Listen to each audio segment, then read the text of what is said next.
A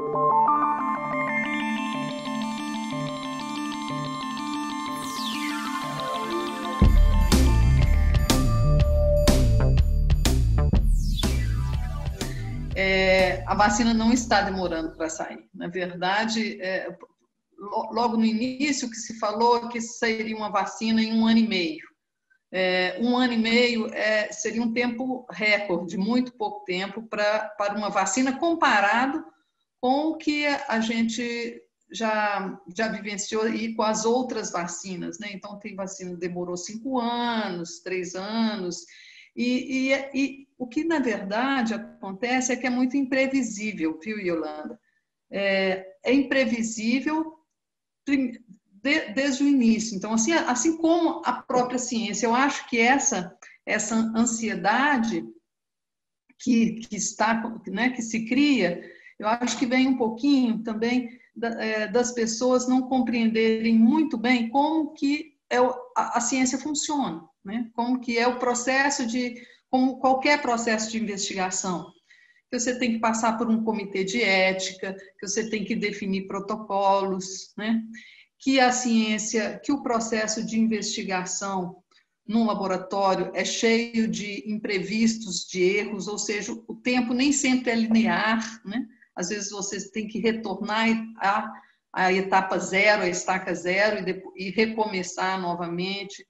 Então, eu acho que essa ansiedade vem daí, ou seja, por uma desinformação sobre a complexidade que é o processo de produção de uma vacina.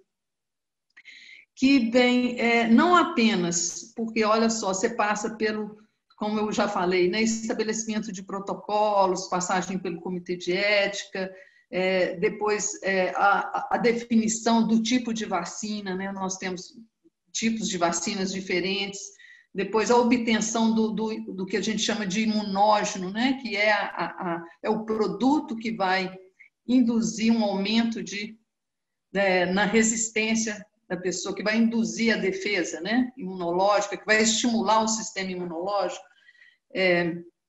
uma resposta mais específica, né, para aquele micro-organismo. E depois que você obtém, então, isso que a gente chama do que seria um imunógeno, você tem depois a adição de outras substâncias que vão ajudar na estimulação do sistema imunológico. Depois a gente passa para a parte da tecnologia, né, que é a produção em si da vacina, que você tem que pensar, primeira coisa, nos efeitos colaterais. Então, você começa fazendo testes em animais de laboratório, né? Depois testes em humanos, em grupos diferentes, né? Você passa primeiro em grupos saudáveis, depois em grupos que apresentam um risco maior, né? Grupos mais vulneráveis, depois num grupo ainda mais, um grupo maior, para você realmente ver a eficácia na população, porque a gente, no final das contas, a gente tem que pensar em termos de imunização da população como um todo, senão é um processo ineficaz, né? Então, e ainda, na estabilidade, né? Pensar na estabilidade, porque depois você vai produzir a vacina em grande escala e vai distribuí-la. Então, é um produto que vai viajar, né? Que vai para locais onde não existe geladeira, né? Então, você tem que pensar na estabilidade daquele produto. Então, muitas vezes, é um líquido liofilizado para garantir a estabilidade, né? Então, assim, são várias etapas. E em cada etapa, você tem que ser muito criterioso, né? Tem que pensar sempre que tem vidas, você vai estar lidando com vidas. Então, a ciência, ela tem um tempo que tem que ser respeitado, e principalmente quando você está lidando diretamente com vidas, né? Então, eu acho que é isso, essa ansiedade vem um pouquinho dessa desinformação sobre o processo e também sobre os erros, as falhas que podem acontecer durante esse processo. E essas falhas não são falhas que dependem da competência do cientista, mas são falhas inerentes ao processo, inerentes à ciência. Ou seja, não há, o que a gente tem visto é um uso político disso, né? Então você pega essas falhas, esses vai e volta, né, que tem acontecido aí no processo de produção da vacina, como para virar e falar assim, os cientistas são incompetentes, a ciência é incompetente, né? Mas não, isso é um processo de produção da ciência, só que isso sempre ficou... eu acho que agora esse processo está ficando mais visível, né? Por causa da grande divulgação, da mídia. A mídia, então, se voltou para a ciência. O papel dos divulgadores é conhecer muito bem, né, o processo, porque eu acho que para você divulgar, você tem que primeiro conhecer muito bem, porque para você ser convincente, você precisa estar por dentro, né, desse processo. Convencer e divulgar mais o processo em si, né? E agora a gente está numa situação complicada porque você está falando, são tempos diferentes, né? A gente tem o tempo da ciência, dos cientistas, o tempo do processo de produção, que envolve jogos políticos também, articulações, né?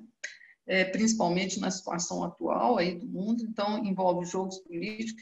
Tem o tempo da população que está ansiosa, né, por uma vacina, para sair desse estado, né, de quarentena, de isolamento social, e tem o tempo da mídia também, que quer soltar o mais rápido possível uma notícia antes de ter certeza. Então, às vezes, é igual ontem, por exemplo, né, saiu aí a questão, a vacina da Coronavac teve um problema específico, que uma pessoa que recebeu a vacina veio a falecer, e isso rapidamente estava na mídia, e isso cria uma situação de insegurança, que mesmo, a gente não sabe exatamente, mas parece que não tem nada a ver com a vacina em si, mas que mesmo não tendo nada a ver, assim, cria um processo, um estado de insegurança na população de uma forma geral, né?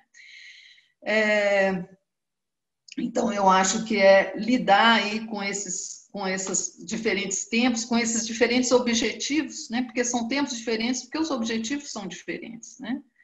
Então, o objetivo da mídia é buscar mais leitores, né? Mais ouvintes,